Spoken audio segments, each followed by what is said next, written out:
Eu canto porque o instante existe e minha vida está completa. Não sou alegre nem sou triste. Sou poeta, irmão das coisas fugidias. Não sinto gozo nem tormento. Atravesso noites e dias no vento. Se desmorono, se edifico, se permaneço ou me desfaço, não sei. Não sei se fico ou passo. Sei que canto e a canção é tudo. Tem sangue eterno, a asa ritmada. E um dia, sei que estarei mudo, mais nada.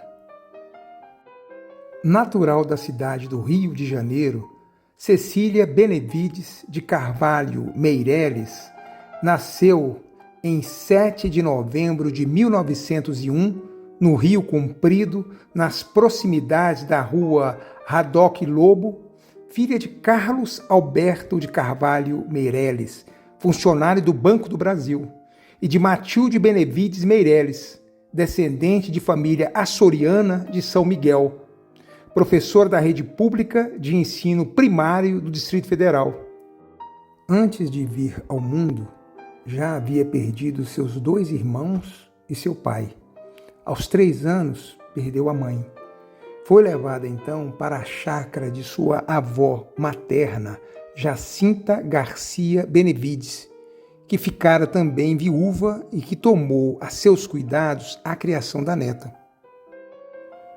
Conhecida autora de vários gêneros literários, poesia, prosa, conto e crônica, Cecília Meireles desenvolveu intensa e marcante atividade como educadora, sendo, entretanto, este segmento de sua vida pouco conhecido por grande parte dos brasileiros. Muito cedo aprendeu a ler e a interessar-se por livros, principalmente os deixados por sua mãe. Dizia ela: desses velhos livros de família, as gramáticas, sobretudo a latina e a italiana, me seduziram. Assim também as partituras e os livros de música. Fecha aspas. O interesse pelos livros e o fato de a mãe ter sido professora a teriam levado ao magistério. Ela iniciou seu período de formação escolar na capital da República, na época o Rio de Janeiro, na Escola Pública Municipal Estácio de Sá, onde cursou o primário, concluindo-o e recebendo pelas mãos de Olavo Bilac, inspetor escolar, a medalha de ouro Olavo Bilac, como prêmio pelo esforço e bom desempenho durante o curso. 7 anos depois, em 1917, formou-se pela Escola Normal do Distrito Federal, sendo aprovada com distinção, obtendo nota 8,1425 de média. Na cerimônia de colação de grau, foi escolhida por consenso e com o sufrágio de todos os seus colegas, intérprete do grupo que com ela se diplomou. Concomitantemente aos estudos do magistério, estudou canto e violino no Conservatório de Música, pois um de seus sonhos era escrever uma ópera sobre São Paulo, o Apóstolo.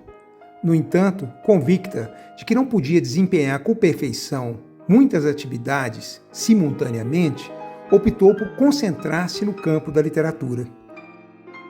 Em 1918, foi nomeada professora adjunta e começou a lecionar para alunos do curso primário na Escola Pública Deodoro, da Rede Municipal de Ensino do Distrito Federal, localizada no bairro da Glória, onde permaneceu na regência de turma durante longo tempo.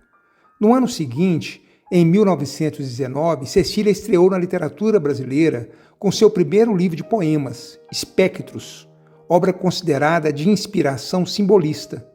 Os 17 sonetos de Espectros marcam o passado literário em versos decassílabos e alexandrinos, sob a influência de seus professores, Osório Duque Estrada, Basílio de Magalhães e principalmente Alfredo Gomes, que fez a aprovação do livro. A década de 1920 despontou promissora para Cecília. A 29 de março de 1920, o diretor-geral de Instrução Pública, autorizado pelo prefeito, a designou para reger uma turma de desenho da Escola Normal do Distrito Federal. Em 24 de outubro de 1922, Cecília contraiu matrimônio com o pintor e desenhista de ilustrações para jornais e livros do Rio de Janeiro, Fernando Correia Dias, português, natural de Moledo da Panajóia, no Lamego, que havia se mudado para o Brasil em abril de 1914 e se radicado no Rio de Janeiro. Cecília viveu a maternidade com o nascimento de suas 3 filhas, Maria Elvira, Maria Matilde e Maria Fernanda. O casamento com Correia Dias, artista plástico de grande sensibilidade, foi significativo em sua carreira de poeta e escritora, não somente porque passou a entrar em contato com o moderno, mas principalmente pela parceria na ilustração de sua obra poética. Em 1923, com ilustrações do marido, publicou seu segundo livro de poesia, Nunca Mais e Poema dos Poemas, pela editora Leite Ribeiro e Associados do Rio de Janeiro, a mesma que editou sua primeira obra. 2 anos depois, em 1925, publicou Baladas para El Rei, também com ilustrações de Correia Dias, pela editora brasileira Lux, do Rio de Janeiro. Preocupada com a qualidade e a escassez de livros didáticos, a educadora tomou para si a delicada tarefa de escrever livros para as escolas primárias. Em 1924, publicou Criança, Meu Amor, também com ilustrações de Correia Dias pela editora Anuário do Brasil. O livro, adotado pela Diretoria-Geral de Instrução Pública do Distrito Federal, foi aprovado também pelo Conselho Superior de Ensino dos estados de Minas Gerais e Pernambuco. É oportuno lembrar que sua produção no gênero didático prosseguiu nas décadas seguintes. Na segunda metade dos anos 1930, retomou essas publicações, lançando, em parceria com Josué de Castro, em 1937, A Festa das Letras, primeiro volume da série Alimentação, que a Livraria Globo de Porto Alegre organizou a título de colaboração para uma campanha lançada em âmbito nacional. Em 1939, lançou ainda pela Globo de Porto Alegre a obra Ruth e Alberto Resolveram Ser Turistas, livro adotado pelas escolas públicas para o ensino de ciências sociais no 3º ano elementar. Ruth e Alberto foi adaptado para o ensino da língua portuguesa nos Estados Unidos da América. Cecília Meirelles ingressa na vida literária do Rio de Janeiro em 1922, apresentada pelo grupo de escritores católicos que entre 1919 e 1927, através das revistas Árvore Nova, Terra de Sol e Festa, defendiam a renovação de nossas letras na base do equilíbrio e do pensamento filosófico. Seu aparecimento coincide com a eclosão do movimento modernista, do qual aqueles jovens escritores pretendiam ser representantes de uma nova tendência. Retrato. Eu não tinha este rosto de hoje, assim calmo, assim triste, assim magro, nem estes olhos tão vazios, nem o lábio amargo. Eu não tinha essas mãos sem força, tão paradas e frias e mortas. Eu não tinha este coração que nem se mostra. Eu não dei por essa mudança, tão simples, tão certa, tão fácil. Em que espelho ficou perdida a minha face? Noções. Entre mim e mim há vastidões bastantes para a navegação dos meus desejos aflitivos. Descem pela água minhas naves revestidas de espelhos. Cada lâmina arrisca um olhar e investiga o elemento que a atinge. Mas, nessa aventura do sonho exposto à correnteza, só recolho o gosto infinito das respostas que não se encontram. Virei-me sobre a minha própria existência e contemplei-a. Minha virtude era essa errância por mares contraditórios e este abandono para além da felicidade e da beleza. Oh, meu Deus, isto é a minha alma. Qualquer coisa que flutua sobre este corpo efêmero e precário, como o vento largo do oceano sobre a areia passiva e inúmera. Que belos olhos tem Cecília Meirelles. Em qualquer fotografia, são os olhos que primeiro chamam a atenção. Luminosos em campo pisado, sorridentes, embora envoltos em melancolia. Só depois repara-se no sorriso amplo. E é também pelos olhos que encontramos Cecília em seu fazer literário. Na poesia como na crônica, seu olhar se pousa sobre o mundo, acariciante e crítico a um só tempo. E ela descreve não para contar a quem a lê, mas para melhor conhecer aquilo que está vendo. Dela guardo uma intimidade familiar preciosa, que me foi contada há muitos anos por sua filha Maria Fernanda, e que nunca mais dissociei do seu nome. Era uma brincadeira, mais que isso, um jogo de cumplicidade que cumpria com as suas 3 meninas.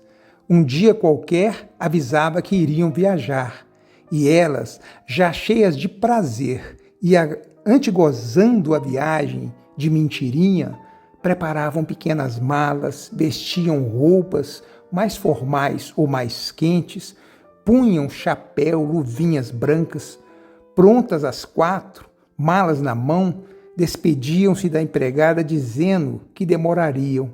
A viagem seria longa, iam à Índia ou à China, ou a qualquer outro país distante.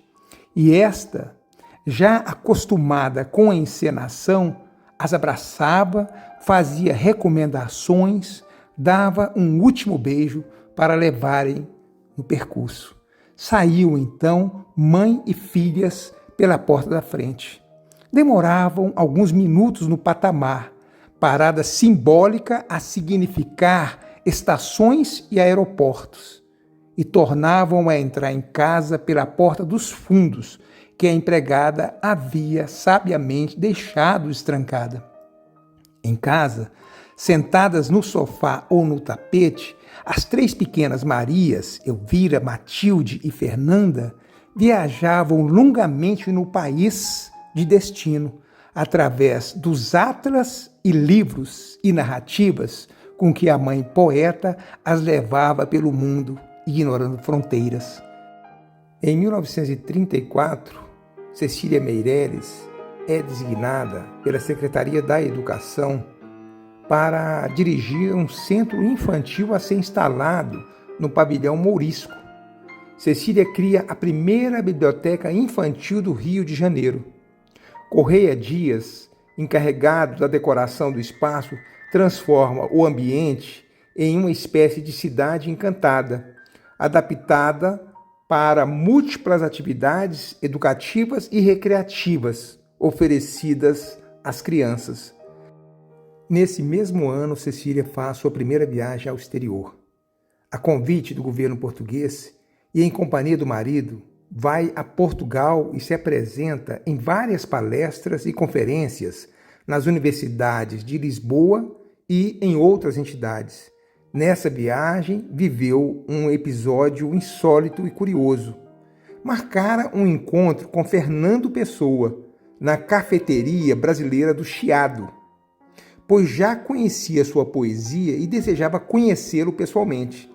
Esperou-o durante 2 horas, mas Fernando Pessoa não apareceu. Ao voltar ao hotel, Cecília encontrou um livro do poeta com um pedido de desculpas pelo não comparecimento. Motivo? O horóscopo, feito pela manhã, indicava que ambos não deveriam se encontrar. O livro, por ele deixado a Cecília, era Mensagem, que acabara de ser publicado e também o único publicado em vida do poeta. Desse episódio, conclui-se que a primeira pessoa a ler este livro no Brasil foi Cecília Meirelles. No ano seguinte a essa viagem, agravam-se as crises de depressão que acometiam a seu marido Correia Dias, e ele se suicida. Viúva e com encargo de criar 3 filhas, Cecília vive um período extremamente difícil. Entre os anos de 1936 e 1938, Cecília desdobra-se em várias atividades. Leciona literatura luso-brasileira, técnica e crítica literária, ambas na Universidade do Distrito Federal no Rio de Janeiro, e escreve regularmente crônicas e artigos sobre folclore, educação e literatura para diversos jornais como Amanhã, Correio Paulistano, A Nação, e passa a trabalhar no DIP, Departamento de Imprensa e Propaganda.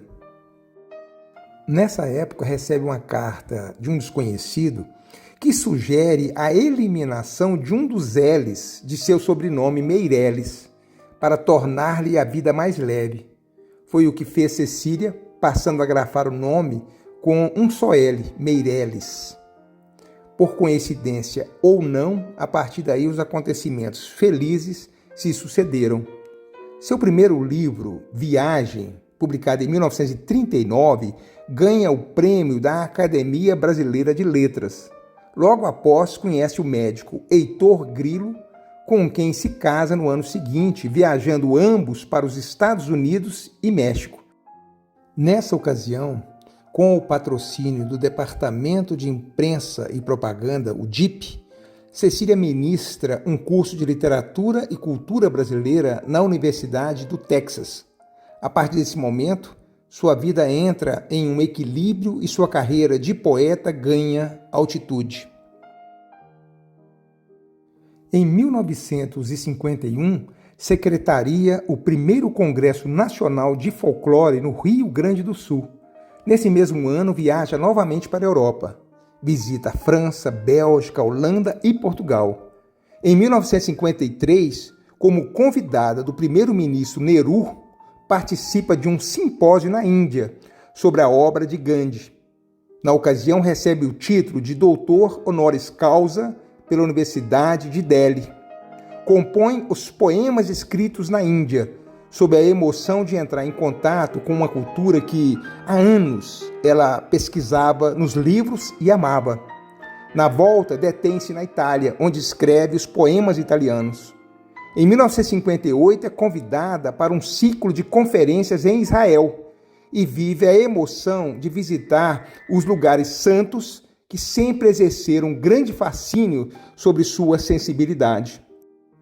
Uma das paixões da poeta é o estudo de línguas, na qual podemos dizer que era uma virtuose, uma vez que tinha conhecimento de vários idiomas, como o inglês, o francês, o espanhol, o italiano, o alemão, o hebraico e até o russo. Constam de suas traduções livros como Orlando, de 1948, de Virginia Woolf, Bodas de Sangue, de 1960 e Erna, de 1963, de Frederico Garcia Lorca. Foi tradutora ainda de Maeterlinck, Ibsen, Pushkin, assim como de antologias da literatura hebraica e de poetas de Israel. Sua relação com a Índia aprofundou-se a partir de sua aproximação com o escritor indiano Rabindranath Tagore, ganhador do Prêmio Nobel de Literatura de 1913, de quem Cecília traduz 7 poemas de Turavi e a peça O Carteiro do Rei, e sobre quem escreve diversos estudos, entre os quais a pintura de Tagore. A influência do hinduísmo na sua poesia mostra-se, sobretudo, na ideia de transitoriedade da vida, temas recorrentes em sua obra. Desapegada das coisas materiais, superior aos desmandos dos governantes, ela mantinha intuitivamente uma relação íntima com a filosofia hinduísta que acreditava na existência de um ser superior, acima das contingências da vida. O conjunto da obra de Cecília Meirelles é vasto, formado por mais de 1.500 poemas, repartidos em 30 livros, dos quais 12 foram publicados póstumamente. Sua obra em prosa é constituída por cerca de 2.600 crônicas, um terço delas já reunidas em livros. Considere-se ainda a produção de mais de 50 estudos e conferências, algumas centenas de cartas, uma quantidade enorme de traduções, peças de teatro, desenhos e aquarelas, Em boa parte, esse material se encontra ainda inédito ou disperso. Trata-se, sem dúvida, de um dos mais fecundos legados de nossa literatura e, de certo, o mais extenso já deixado por uma escritora no Brasil, o qual, entretanto, em que pese a dicção feminina em muitos poemas, não produziu propriamente poesia feminina, mas de caráter universal, em sua maior parte concernente à condição humana. Na obra Pensamento e Lirismo Puro na Poesia de Cecília Meirelles, publicada em 2008, Leila V.B. Gouveia faz uma feliz síntese do conteúdo da lírica da poeta. Abre aspas. Inquietação metafísica, beleza formal, anseio de perfeição, reflexão incessante sobre a condição humana e o destino do homem, aspiração ao absoluto e ao sublime, memória do mito e dos arquétipos, insurgência contra o desencanto do mundo e a miséria simbólica da sociedade da mercadoria. Talvez essas sejam algumas das carências adormecidas no brutal século XX que pude encontrar nessa poesia lírica tão comumente classificada como intemporal. Ter captado as carências de seu tempo espiritual e cultural, que ainda é este inefável tempo nosso, mas a preocupação da forma estabilizada com que buscou resguardar sua escrita do efêmero, também ajudará a explicar a permanência da lírica ceciliana, transcorridos mais de 40 anos de sua morte. Fecha aspas. Mário de Andrade, analisando seu livro Viagem, em 1939, dirá o seguinte, abre aspas, por todas as diversas conceituações e experiências de poesias que aparecem no movimento literário brasileiro do modernismo para cá, Cecília Meirelles tem passado não exatamente incólume, mas demonstrando firme resistência a qualquer adesão passiva. Ela é desses artistas que tiram o seu ouro onde o encontram, escolhendo por si, com rara independência. E seria este o maior traço da sua personalidade, o ecletismo, se ainda não fosse maior o misterioso acerto, dom raro com que ela se conserva sempre dentro da mais íntima e verdadeira poesia. Fecha aspas.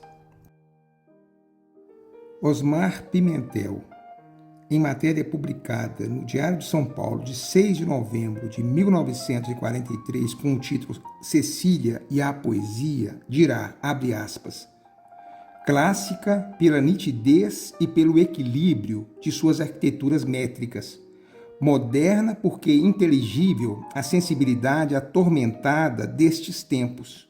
A poesia de Cecília Meirelles também mergulha raízes nas essências do simbolismo, fecha aspas. O modernista Menotti Del Picchia publica uma matéria no jornal Amanhã do Rio de Janeiro, de 1º de agosto de 1942, para fazer uma análise do livro de poemas de Cecília Meirelles, Vaga Música, no qual dirá, abre aspas, Cecília Meirelles cada vez mais se afirma como uma das nossas maiores forças líricas. Vaga Música é o desdobramento mais pleno de Viagem, mas enriquecido de substância poética. A hipersensibilidade desta artista, que parece retrair-se, mal tange as realidades exteriores, vai criando um profundo mundo subjetivo que dá uma deliciosa consciência poética ao irracional. Fecha aspas. E mais adiante diz Menotti Del Picchia, abre aspas, Cecília levita como um puro espírito nos seus transes de inspiração, na linha demarcatória que limita o consciente objetivo e o sensitivo subconsciente lírico, místico e imaterial. É essa instabilidade entre os dois mundos que forma a constância do mistério da sua poesia. Fecha aspas. Paulo Roney, analisando o poema Absoluto em Perspectiva, publicado em Belo Horizonte em 1947, diz o seguinte, abre aspas, os conhecedores da poesia de Cecília Meirelles observarão em sua última coletânea o desenvolvimento cada vez mais forte das tendências já manifestadas nas precedentes, o culto da beleza imaterial, a preferência pela abstração, o desapego do ambiente real, a dissimulação do lirismo, o predomínio de motivos musicais e pictóricos. Fecha aspas. O poeta mineiro Murilo Mendes, em Vanguarda, Rio de Janeiro, 1953, analisando o livro Romanceiro da Inconfidência, diz o seguinte, abre aspas, de fato, o Romanceiro da Inconfidência, publicado há alguns meses, resulta de uma combinação homogênea entre força poética, domínio da língua, erudição e senso do detalhe histórico valorizado em vista de uma transposição superior, própria ao código da poesia. Com esses elementos positivos, realizou Cecília Meirelles uma obra de alta importância para as letras brasileiras, colocando-se a cavaleiro do panorama atual da nossa poesia, desdenhando a impessoalidade do tema, fenômeno que liga boa parte desta mesma poesia ao parnasianismo. Enfrentou Cecília o assunto proposto, o difícil assunto, num livro que tem cabeça, tronco e pés, e que, posto a andar, sustenta sua rigorosa unidade. Fecha aspas. O poeta Manuel Bandeira, nas páginas do jornal Diário de Notícias do Rio de Janeiro, de 15 de novembro de 1964, disse as seguintes palavras a respeito da poesia de Cecília Meirelles, abre aspas, o que chama atenção nos poemas de Cecília é a extraordinária arte com que estão realizados. Nos seus versos se verifica mais uma vez que nunca o esmero da técnica, entendida como informadora e não simples decoradora da substância, prejudicou a mensagem de um poeta. Sente-se que Cecília esteve sempre empenhada em atingir a perfeição, valendo-se para isso de todos os recursos tradicionais ou novos da arte da poesia. Há nos seus poemas, a partir de Viagem, as claridades clássicas, as melhores sutilezas do gongorismo, a nitidez dos metros e consoantes parnasianos, os esfumados da sintaxe e as toantes dos simbolistas, as aproximações inesperadas dos surrealistas. Tudo bem assimilado e fundido numa técnica pessoal, segura de si e do que quer dizer. Fecha aspas. Em 1962, um câncer no estômago começa a se manifestar e ela vem a falecer no dia 9 de novembro de 1964, no Rio de Janeiro, aos 63 anos de idade. Ela foi sepultada no cemitério São João Batista do Rio de Janeiro.